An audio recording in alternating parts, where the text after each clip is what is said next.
mong hangarin, ang taong ay tubusin, upang siya ay makapiling, mapag-irog na Diyos natin. Bayan, magsilapit na bayan, pinagpala ka na bilang biyayang pangako niya, sumilay na.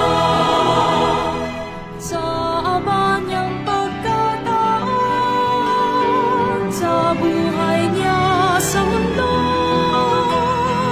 inihayag kanyang puso, tinig ng Ama nating Diyos. Bayan, magsilapit na bayan, pinagpala ka na bilang biyayang pangako niya, sumilay na. Pananatili niyang tunay, Espiritong ating kamay, kahulugan at pag-asa, pagmamahal at biyaya. Purihin ninyo ang Panginoon, dakilain ang kanyang ngalan. Purihin siya ay awitan, at papurihan magpakailanman.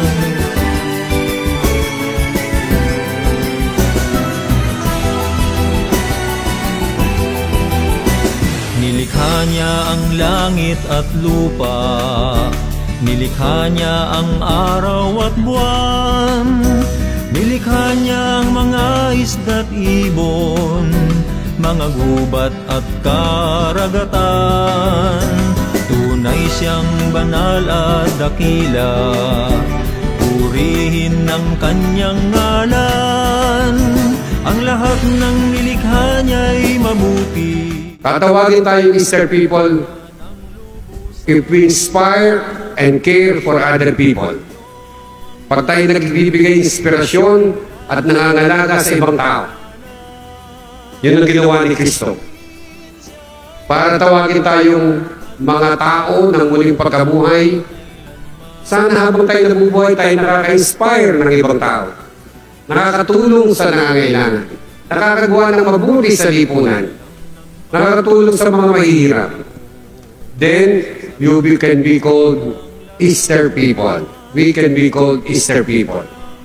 Sana ang ating muling pagkabuhay na pagdiriwang na ito, hirangin tayo ng mga anak o mga tao ng muling pagkabuhay. Purihin ang kanyang ngalan, kahit nagkasala ang tao, minahal niya pa rin ng lubusan. Purihin ninyo ang Panginoon, dakilain